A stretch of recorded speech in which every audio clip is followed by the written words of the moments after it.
4 days ago, during JPMorgan's first quarter 2026 earnings call, Jamie Dimon, the most powerful banker in America, a man who has run the largest bank in the United States for nearly 20 years, a man who has navigated the 2008 financial crisis, the European sovereign debt crisis, the pandemic, and the 2023 banking failures, looked at the current economic landscape and said that whenever the next credit cycle hits, he thinks it will be worse than people expect. He said he was not forecasting a recession. He said he was simply saying that JPMorgan has to be prepared for one, and that you could have stagflation. And then in his annual chairman's letter published the same week, he explained why. He said credit standards have been weakening across the board. He said private credit is not transparent, which means investors will sell based on predictions rather than actual losses when the cycle turns. He said leveraged companies will face stress and strain as they refinance at higher rates and wider credit spreads. And he said it is hard to predict which industry will be hit hardest. That is the chairman of JPMorgan Chase, the bank that earned $45 billion in combined trading revenue with 5 other major banks in Q1 2026 alone, telling you in the plainest language a banker can use that the ground beneath the American economy is shifting in ways that the public does not yet comprehend. And he is not alone. Goldman Sachs has raised its recession probability to 30%. JPMorgan's own research team puts it at 35%. Moody's AI-driven recession model is at 49%. 1 point below a coin flip. Parthenon is at 40%. HSBC's market-implied probability is at 35%. Bank of America has formally ripped up its 2026 economic forecasts and replaced them with a stagflation scenario. And every single major bank and research organization is now using some variant of the word stagflation to describe the 2026 outlook. Not recession alone, not inflation alone. Stagflation. The combination of both at the same time. The economic condition that is universally considered worse than a plain recession because the standard policy tools for fixing one problem make the other problem worse. Bank of America just told its clients to prepare for $100 oil for the rest of the year and called it mild stagflation. Bank of America's economics team, led by Claudio Irigoyen, published a research note in early April that reclassified the entire 2026 economic outlook. The note carried a phrase that has not been used in a major Wall Street research publication since the 1970s. Bank of America described the current trajectory as consistent with a stagflationary shock that would impact inflation earlier and more prominently than GDP growth. Their new base case assumes oil prices remaining close to $100 per barrel for the rest of 2026. Not for a few months, for the rest of the year. And they explicitly warned that if the conflicts escalate and drag on, the impact of much higher energy prices, coupled with a significant correction in asset prices, could lead the global economy into a recessionary scenario. That word recessionary is Bank of America's word, not mine. And their analysis assumes the war winds down by the end of April, which it has not.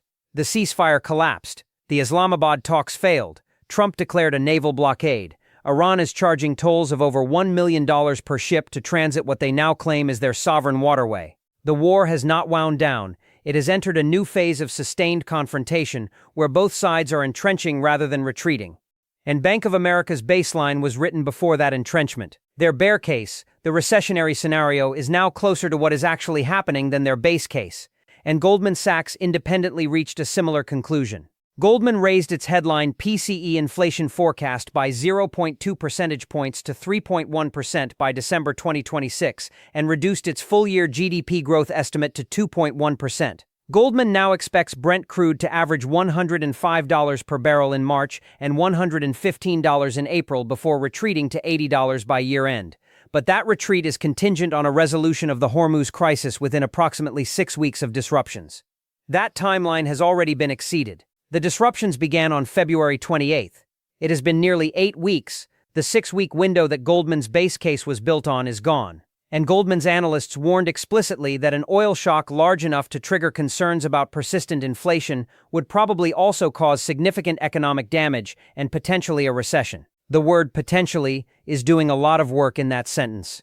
It is the word that separates Goldman's official position from the warning they are embedding inside the official position. And here is what is striking when you step back and look at the full institutional picture. BBN Times assembled every major bank and research organization's 2026 forecast into a single table, and the conclusion was that what is striking is not the disagreement between institutions but the consensus. Every major bank and research organization is using some variant of stagflation language to describe the 2026 outlook. The differences are in severity, not in direction. Goldman sees growth cooling to 1.25 to 1.75% in the second half of 2026, a level they describe as close to stall speed. Bank of America sees oil at $100 for the entire rest of the year, with inflation hitting earlier and harder than GDP growth. JPMorgan sees 35% recession odds and warns markets are still complacent over a sustained oil shock. Morgan Stanley has delayed its first rate cut call from June to September, saying second-round oil shocks could weaken labor markets. Oxford Economics models a stress scenario with GDP at 1.4% and inflation at 7.7% if the Hormuz closure extends through Q3. RSM sees growth at 2.2% as its base case, but puts recession probability at 30%. And every single one of these forecasts was published before the ceasefire collapsed, before the Islamabad talks failed, before Trump declared the naval blockade, and before the IMF cut its global growth outlook 2 days ago. The forecasts you are hearing are already outdated in the direction of underestimating the severity. The actual situation is worse than the bank's published base cases. The labor market is not producing jobs, and the numbers that say otherwise are built on a single sector that is about to be cut. Goldman Sachs is forecasting unemployment to jump to 4.6%, with hiring already near break-even levels. Break-even means the economy is creating just enough jobs to absorb new labor force entrants, and no more. There is no net new employment opportunity for the 160 million Americans who already have jobs and need better ones, or for the millions who have stopped looking. And the labor market data that has been cited as evidence of resilience throughout 2025 and into 2026 conceals a structural dependency that should alarm everyone who reads it carefully. The Philadelphia Federal Reserve noted that nearly 90% of net private job creation through November of last year occurred in a single sector, healthcare. 90% in one sector. Strip healthcare out of the employment data and the private economy has essentially stopped creating jobs. Stanford's economic analysis described the situation as a low-hire, low-fire equilibrium where companies are not laying off in waves, but are simply not hiring. Payroll employment increased just 0.4% over the past year, according to Purdue University's analysis. Consumer goods orders fell 0.1% over the past 3 months. And Goldman specifically warned that AI adoption may weigh on job growth, not add to it, meaning the single largest capital investment theme in the American economy may actually be a job destroyer rather than a job creator for the white-collar workforce. Goldman estimates AI-related capital spending added approximately 0.6 to 0.8 percentage points to GDP growth in 2025, but that spending is building infrastructure that is designed to replace human labor with machine labor. The GDP contribution comes from the construction of data centers and the purchase of chips. The labor market impact comes later, when those data centers are operational and the work they are designed to do is work that humans were previously paid to perform. The AI investment is GDP positive today and employment negative tomorrow, and when it flips, the single sector that has been carrying the entire employment picture, healthcare, will itself be targeted by AI automation in administrative, diagnostic, and billing functions that currently employ hundreds of thousands of workers. The job market that looks stable on the surface is one sector disruption away from looking very different. And there is a leading indicator that has preceded every U.S. recession in the past 40 years, and it is currently flashing. The ISM Manufacturing Purchasing Managers Index spent much of late 2025 and early 2026 below the 50-point expansion/contraction threshold. A sustained ISM manufacturing reading below 48 has preceded every single U.S. recession in the past 4 decades. The current trend represents what analysts at U.S. Recession News call a meaningful warning signal. Manufacturing is contracting, services are slowing, hiring is at break-even, consumer goods orders are falling, and the only sector producing meaningful employment is healthcare, the same sector that the One Big Beautiful Bill Act just targeted with $1 trillion in Medicaid cuts over the next decade. The jobs engine of the American economy is healthcare, and the budget engine of the current Congress is cutting healthcare. Those two facts cannot coexist without consequences for the labor market. When Medicaid funding declines, hospitals and clinics reduce staff, community health centers close or reduce hours, home health agencies cut positions, nursing facilities reduce bed counts, and the healthcare jobs that were carrying the entire employment picture begin to disappear at the exact moment the rest of the economy has already stopped creating them. The Purdue University economic analysis asked the right question. With the economy weaker than it has been, it is more vulnerable to shocks, a sudden loss of confidence, trouble in the banking sector, a sudden increase in oil prices, a war or natural disaster. All of these could send the economy into recession, and at least 3 of those specific shocks are currently happening simultaneously.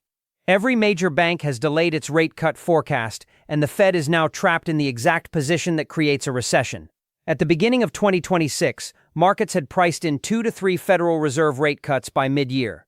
Those cuts were expected to reduce mortgage rates, ease credit card costs, stimulate business investment, and provide a tailwind to consumer spending. Every single one of those rate cuts has been pushed back or eliminated. Bank of America now expects 2 cuts in Q4 at the earliest, with explicit acknowledgement of high risks that these cuts may not materialize at all. Goldman Sachs concurs with 2 cuts in Q4, subject to conditions that are far from guaranteed. Morgan Stanley has delayed its first rate cut call from June to September, and the CME FedWatch tool, which tracks market-implied probabilities of Fed actions, showed greater than 50% probability of a rate hike rather than a cut at one point in late March. A rate hike, in an economy where job creation is at break-even, where consumer sentiment is at a 75-year low, where credit card delinquencies are at a decade high, the market briefly priced in the possibility that the Fed would raise rates into weakness because inflation is running hot enough to override the growth concerns. That is the stagflation trap in its purest form. The Fed benchmark rate currently sits at 3.50 to 3.75%. Cutting rates would stimulate growth but risk feeding the inflation that is already at 3.3% and rising from the Iran oil shock. Holding rates would prevent further inflation but allow the economy to continue weakening into potential recession. Raising rates would attack inflation directly but would almost certainly trigger the recession that every major bank is warning about. There is no path that does not produce pain, and the companies that built their 2026 financial plans assuming 2 to 3 rate cuts, lower mortgage rates supporting housing demand, lower borrowing costs enabling capital expenditure, loosening credit conditions driving consumer spending, all of those plans are now invalid. The monetary policy tailwind that the economy was counting on is not arriving. The cost inflation headwind is arriving instead. And the businesses that borrowed at variable rates expecting refinancing relief are now facing the possibility of carrying those rates at current levels or higher for another 12 to 18 months. 40% of Americans believe an economic collapse is coming, and the banks that survey them agree. A YouGov poll from March 2026 found that 40% of Americans believe an economic collapse is coming. That is not a fringe belief. That is not a Twitter sentiment. That is 40% of the country, approximately 132 million adults, telling a pollster that they expect the economy to collapse. And the institutions that are supposed to reassure them are confirming their fears rather than alleviating them. American Banker surveyed 174 banking professionals across executive roles at banks, credit unions, neobanks, and payments companies. 56% of respondents said stagflation within the U.S. is highly likely to happen in 2026. 54% said a global economic recession is highly likely. 52% said a U.S. economic recession is highly likely. And when asked about the impact of stagflation, 23% said it poses a lot of risk to their institutions, and 46% said moderate risk. Combined, 69% of bankers see stagflation as a meaningful risk to their own business models. These are not retail investors guessing on social media. These are the people who run banks, who approve loans, who set credit limits, who decide whether your small business gets funding, who determine the interest rate on your savings account. And more than half of them expect a recession, expect stagflation, and are preparing their institutions for the consequences. Federal Reserve Governor Adriana Kugler stated publicly that given expected price increases, real incomes will fall and operating costs will rise, which will lead consumers to demand fewer goods and services and firms to demand fewer inputs. She said ultimately she sees the U.S. as likely to experience lower growth and higher inflation. A sitting Federal Reserve governor used the phrase lower growth and higher inflation in a public speech. That is the definition of stagflation, and she said it from inside the institution that is supposed to prevent it. Roughly a third of bankers surveyed by American Banker said they lost faith in the Federal Reserve Board to some degree in 2025. The institution that is supposed to manage monetary policy to prevent exactly this outcome is losing the confidence of the industry it regulates. And the consumer data beneath the sentiment number is even more alarming than the headline. The University of Michigan Consumer Sentiment Index fell to 47.6 in early April, the lowest in 75 years. But the expectations component, which measures where consumers believe the economy is headed rather than where it is now, collapsed even further. Consumers anticipated a surge in inflation over the next 12 months, with expected inflation hitting 3.8%.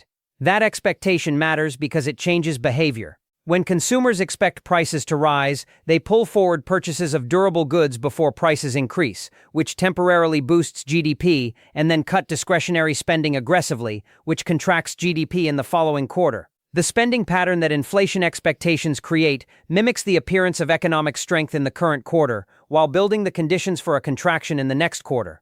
That is why GDP can look strong on the surface while the underlying economy is deteriorating. The spending is not driven by confidence, it is driven by fear of future price increases. And when the pull-forward demand is exhausted and the discretionary cuts begin, the GDP number falls off a cliff, and the analysts who were pointing to strong consumer spending as evidence of resilience are forced to revise their forecasts downward. That revision is coming. The Q1 GDP report will be released in late April. And the economists who have been citing consumer spending resilience will have to reconcile that narrative with a consumer sentiment reading that is lower than during every recession in modern American history, and a delinquency profile that shows the consumer is not spending from strength but from the last available credit before the credit is exhausted. The credit cycle is turning, and the leverage that was built in the cheap money years is about to become a crisis. Jamie Dimon's warning about the next credit cycle deserving more attention than it has received is not abstract. The credit data is already deteriorating in specific measurable ways. Credit card delinquency rates have reached their highest levels since 2010. Auto loan delinquencies are elevated across every income cohort. Student loan delinquencies are rising at record pace, and the consumer credit expansion that sustained spending during 2023, 2024, and 2025 has reached the limit of its capacity to substitute for real income growth. Total household debt in the United States now exceeds $18 trillion. Credit card debt alone exceeds $1.2 trillion at an average interest rate of 22.76%. The average American household is carrying approximately $10,000 in credit card debt at nearly 23% interest, which generates approximately $2,276 per year in interest charges alone. That is $190 per month in interest on credit card debt that is not reducing the balance, not purchasing anything, not contributing to the household's economic well-being in any way. It is a pure transfer from the household to the lender. And when Dimon says credit standards have been weakening across the board, he is describing the mechanism that inflated the credit bubble that is now beginning to deflate. During the cheap money years of 2020 and 21, banks and non-bank lenders extended credit to borrowers who would not have qualified under normal underwriting standards. Private credit markets, which operate outside the transparency requirements of regulated banking, expanded dramatically. Leveraged loans to corporations with already high debt levels surged. Buy now, pay later platforms extended credit without traditional credit checks. And the assumption underlying all of that lending was that interest rates would come back down, the economy would continue growing, and borrowers would be able to service their debt at the rates and terms that existed when the loans were originated. Every one of those assumptions is now under stress. Rates did not come back down enough. The economy is slowing. Borrowers are not able to service their debt at the rates they are paying. And the delinquencies that are showing up in the data right now are the early indicators of the credit cycle turn that Dimon is preparing JPMorgan for. The difference between this credit cycle and the 2008 credit cycle is that in 2008 the toxic debt was concentrated in mortgage-backed securities, and the banking system absorbed most of the initial shock. In 2026, the debt is distributed across credit cards, auto loans, student loans, private credit, leveraged corporate loans, and buy now, pay later platforms. It is everywhere, and when the cycle turns, it will turn everywhere simultaneously. And the scale of the private credit market that Dimon flagged as non-transparent is genuinely alarming. Private credit, the loans made by non-bank lenders to mid-sized and large companies, has grown to approximately $1.7 trillion in the United States. These loans are not subject to the same disclosure requirements as bank loans. They are not visible in the FDIC reports that regulators use to monitor systemic risk. They are not included in the stress tests that the Federal Reserve runs annually on the largest banks. They exist in a shadow lending system that expanded rapidly during the cheap money era and is now being tested by an environment of higher rates, declining revenue growth, and rising input costs. When a company that borrowed $500 million from a private credit fund at a floating rate in 2021 now faces interest costs that have doubled, declining revenue from a slowing economy, and rising energy and input costs from the Iran war, that company's ability to service its debt deteriorates rapidly. And because the loan is private, the deterioration is invisible to the market until the company defaults. There is no quarterly earnings report for a private credit borrower. there is no stock price decline that signals distress. There is only silence until the default happens and the losses are suddenly real and suddenly visible. And the lenders who made those private credit loans, many of which are insurance companies, pension funds, and asset managers who serve retail investors, will discover the losses at the same time the public does, which is after the money is gone. The parallels to 2008 are not exact, but they are structural. In 2008, the opacity was in mortgage-backed securities. In 2026, the opacity is in private credit. In both cases, the debt was originated during a period of low rates and easy conditions. The deterioration was invisible because the instruments were not transparent and the losses materialized suddenly rather than gradually. Dimon knows this. That is why he said the next credit cycle will be worse than people expect, because the people he is referring to are the people who cannot see what he can see from inside the system. And what he can see is a leverage structure that was built for a different economic environment than the one that is arriving. The national debt just crossed $39 trillion, and the fiscal tools that would normally fight a recession are already exhausted. The United States national debt now stands at $39 trillion, according to the latest Treasury data. Interest payments on that debt have crossed $1 trillion per year. The fiscal deficit is running at $1.05 trillion in the current fiscal year, 13% higher than a year ago. And the One Big Beautiful Bill Act added approximately $4.7 trillion to the projected debt through 2035. In a normal recession, the government responds with fiscal stimulus, tax cuts, spending increases, direct payments to households, expanded unemployment benefits, infrastructure investment. That is what happened in 2008 with TARP and the American Recovery Act. That is what happened in 2020 with the CARES Act and the American Rescue Plan. In both cases, the government borrowed trillions of dollars to cushion the economic blow and fund the recovery. The capacity to do that again in 2026 is fundamentally constrained by the debt that was accumulated doing it the last two times. Every dollar of new deficit spending in a recession adds to a debt that is already at 100% of GDP. Every additional Treasury bond issued to fund stimulus competes with the existing mountain of Treasury bonds that the market must absorb. And the credit rating downgrades by all three major agencies, S&P in 2011, Fitch in 2023, and Moody's in 2025, mean that the interest rate the government pays on that additional borrowing is higher than it would have been a decade ago. The fiscal bazooka that was deployed in 2008 and 2020 has not been reloaded. The ammunition has been spent. The gun is still warm, and the target, the next recession, is approaching at a speed that the fiscal apparatus is not prepared to match. Goldman Sachs noted that the Federal Reserve at least has meaningful room to cut rates if conditions deteriorate, with the benchmark at 3.50 to 3.75%. But rate cuts alone have never been sufficient to prevent or reverse a recession without accompanying fiscal stimulus. Monetary policy can make money cheaper. It cannot create demand. It cannot replace lost income. It cannot fund unemployment benefits or stimulus checks. Those require congressional appropriation, which requires political agreement, which requires a functional government. And the government that would need to respond to a 2026 recession is the same government that shut down for weeks over spending disputes, that used the debt ceiling as a political weapon, that has been downgraded by every major rating agency, and that is currently engaged in an unauthorized war in the Middle East. The question is not whether the government has the tools to fight a recession. The question is whether the government has the institutional capacity to use them. And the evidence from the past 12 months suggests that the answer is no. The government shut down for 6 weeks beginning October 1, 2025, because Congress could not agree on a funding bill. The shutdown disrupted SNAP benefits in at least 25 states. It delayed economic data releases from the Bureau of Labor Statistics and the Bureau of Economic Analysis, creating a data fog that left economists and the Federal Reserve unable to accurately assess the state of the economy during a period of active conflict. The October and November unemployment and inflation numbers will never be calculated because the data collection was not conducted during the shutdown. The government could not even measure the economy during a period when understanding the economy was most critical. And this is the same government that would need to pass emergency stimulus legislation, coordinate with the Federal Reserve, manage a debt ceiling negotiation, and sustain a war in the Middle East simultaneously if the recession that every major bank is warning about actually arrives.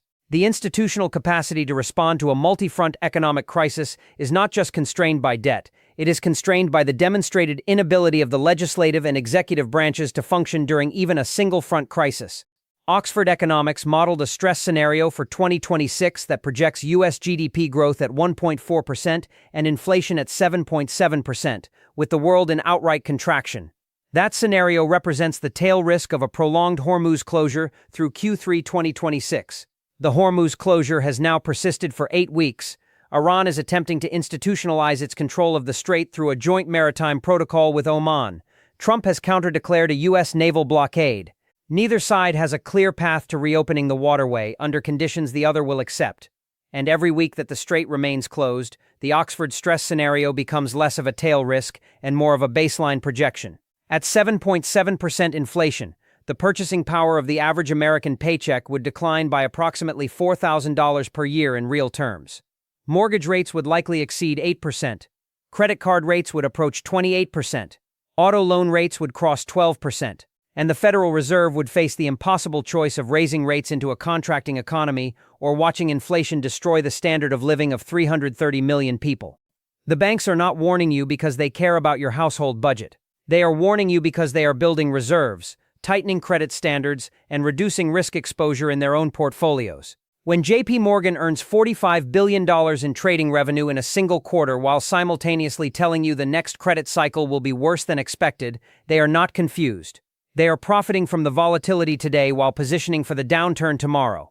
The warning is real. The positioning is already happening, and the American household, which does not have a $45 billion trading desk, is absorbing the same volatility without the same ability to hedge against it. Every major bank on Wall Street is telling you, in their earnings calls, in their research notes, in their chairman's letters, in their public statements, that high inflation, no jobs, and no growth is the most likely economic environment for the remainder of 2026. And the American household that ignores that warning will discover its accuracy the same way American households always discover Wall Street warnings. After the fact, after the damage, after the positions have been taken by the institutions that saw it coming and prepared while the public was told everything was fine,